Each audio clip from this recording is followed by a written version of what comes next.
अक्सर लोगों के मन स्वर शास्त्र या स्वरोदय विज्ञान सीखने की इच्छा देखने को मिलती है, क्योंकि स्वर योग के जरिए बहुत सारी समस्याओं का समाधान किया जा सकता है।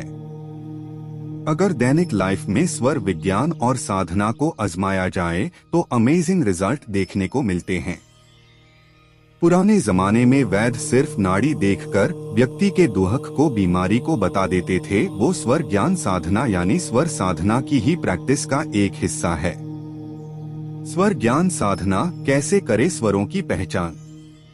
स्वर ज्ञान साधना में स्वरों की पहचान करना और इसका ज्ञान इतना सुगम है कि कोई भी आसानी से इसे सीख सकता है। अगर आप स्वरोदय की पहचान कर इसे अपनी लाइफ में अपनाते हैं तो शायद ही आप कभी बीमार पड़े।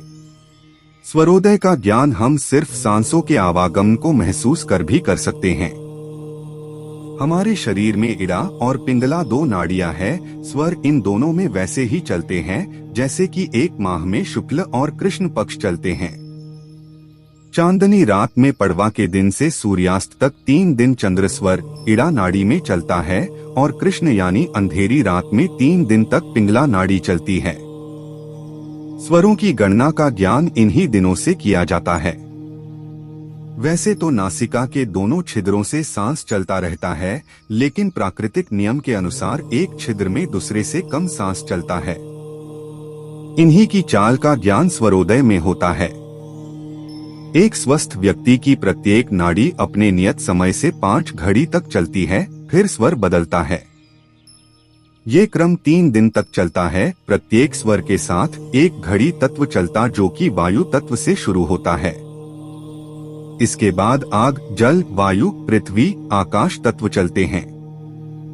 इसके हिसाब से एक दिन में 12 बार स्वर बदलता है। 60 बार तत्व बदलते हैं। 60 घड़ी का दिन और रात होता है। सूर्य, चंद्र और सुषुम्ना स्वर की पहचान। सबसे पहले शांत बैठकर अपनी चल रही सांसों को देखिए। अगर दाएं छिद्र से स्वर निकल रहा है तो सूर्य और बाएं से निकल रही है तो चंद्र स्वर। आप इसकी पहचान सांसों की गर्माहट से कर सकते हैं, क्योंकि दोनों नासिका छिद्र में से एक में स्वर ज्यादा और दूसरे से कम निकलते हैं। अगर दोनों ही छिद्र से निकलने वाले स्वर की दूरी एक समान है तो ये तीसरा स्वर यानी सुषुम्ना स्वर है। योगी जन कहते हैं कि इस स्वर में कोई भी सांसारिक कार्य नहीं करना चाहिए। वायु और आकाश तत्व में भी किया गया इस तरह का कार्य निष्फल हो जाता है। इस स्वर के दौरान भक्ति, पूजा पाठ और ईश्वर ध्यान ही सबसे अच्छा कार्य है, जिसकी वजह है इस स्वर के दौरान शरीर के सभी चक्र का जागृत हो जाना। स्वरोदय में तत्वों का ज्ञान। स्वरोदय में तत्वों का ज्ञान करने के लिए कई तरीके हैं, जिन्हें आप खुद पर कर वर्तमान में कौन सा तत्व चल रहा है की गणना की जा सकती है। इसके लिए मुख्य तरीके निम्न हैं। स्वर में बदलाव और उनका प्रभाव। आचार्य जन का मानना है कि स्वरों की चाल अगर नियत रहती है तो जीवन सुखदायी बीतता है। इसके विपरीत दुहक भोगने पड़ते हैं। उदाहरण के तौर पर सूर्य के स्थान पर चंद्र स्वर चले तो शुरू के 2 घंटे चिंता में बीतते हैं, उसके बाद के 2 घंटे में धन हानि, तीसरे में योग, सांसारिक घटनाक्रम से हटना और फिर 5वें में शोकाकुल शकुन, फिर 6 और 7वें में रोग और मृत्यु का योग बनता है। यदि प्रातः काल चंद्र स्वर और शाम को सूर्य स्वर चले तो निराश व्यक्ति की भी आशा पूर्ण होने की संभावना बनती है। यदि किसी तरह के दुहक से मन परेशान है तो स्वर बदल कर देखें, आपका मन भी बदल जाएगा। ये सब संकेत है स्वर के विपरीत चलने पर, जिन्हें समय पर पहचान कर बदला जा सकता है, जिसके लिए आपको स्वर साधना करनी होती है। अपने दैनिक जीवन में इसे अपनाकर हम जीवन में काफी बदलाव कर सकते हैं। स्वर साधना का अभ्यास आपके दैनिक जीवन से जुड़ा है, इसलिए पहले स्वर की चाल में बदलाव कैसे लाए ये जानते हैं। कुछ आसान तरीके स्वर बदलने के। जिस स्वर को चलाना है उसके विपरीत करवट से लेट जाइए।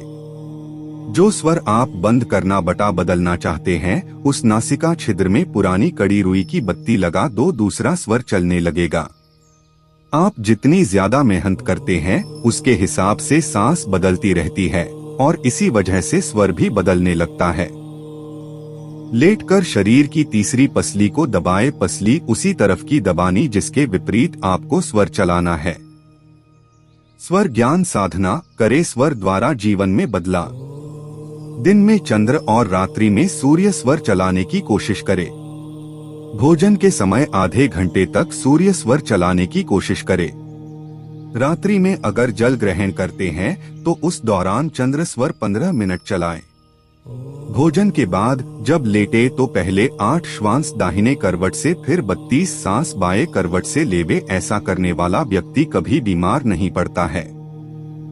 तत्व विचार, किस तत्व के अधिक होने से क्या प्रभाव पड़ता है? तत्व विचार जीवन में काफी महत्व रखता है, क्योंकि इसके जरिए हम पता कर सकते हैं कि जीवन कैसा व्यतीत होगा। चंद्र स्वर में पृथ्वी और जल तत्व के अधिक होने से धन लाभ और आरोग्यता प्राप्त होती है। वही वायु तत्व से विपत्ति, अग्नि तत्व से मृत्यु के योग बनते हैं। यदि आप कई लोगों के बीच बैठे हैं और ठीक उसी वक्त अचानक वायु तत्व चलने लगे तो कोई मनुष्य उठकर जाने वाला चला जाता है। मनुष्य का स्वर हर 5 घड़ी में खुद बदल जाता है। रोगी होने की स्थिति में मनुष्य के स्वर में बदलाव आ जाता है। यदि पक्ष के आरंभ काल में 3 दिन तक लगातार विरुद्ध स्वर चले तो रोग पैदा होने लगता है। उदाहरण के लिए सूर्य और कृष्ण पक्ष में चंद्र स्वर 3 दिन तक चलता है तो 15 दिन बाद रोग हो जाएगा। स्वर ज्ञान साधना और यात्रा नियम।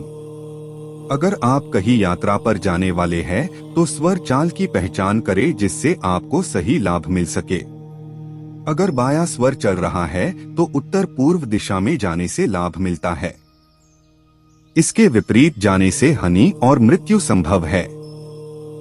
दक्षिण पश्चिम को दाएं स्वर में जाने पर सुख आनंद प्राप्ति, विपरीत में हानि और दाहिने स्वर में पूर्व दिशा में जाने से सुख संपत्ति और राज का लाभ मिलता है। यही नहीं, सर्व कार्य सिद्धि के योग भी बनते हैं। अगर बात करें तत्व की तो पृथ्वी और जल तत्व स्वरोदय के दौरान यात्रा में सहायक है। वही आकाश, वायु और जल तत्व का संयोग हानिकारक है। आकाश तत्व और अग्नि तत्व के मिलन से स्वरोदय में यात्रा करने से चोट की संभावना बनती है और कार्य भी सफल नहीं होते। तत्व का मिलान स्वर ज्ञान साधना के साथ करना थोड़ा मुश्किल भरा काम है, लेकिन हम इसे आसानी से कर सकते हैं जब हमें पता हो कि किस स्वर के साथ कौन सा तत्व जागृत है। तो दोस्तों, आशा करता हूँ कि आपको यह वीडियो पसंद आया होगा और अंत तक बने रहने के लिए आपका शुक्रिया। तो चलिए मिलते हैं नेक्स्ट वीडियो में।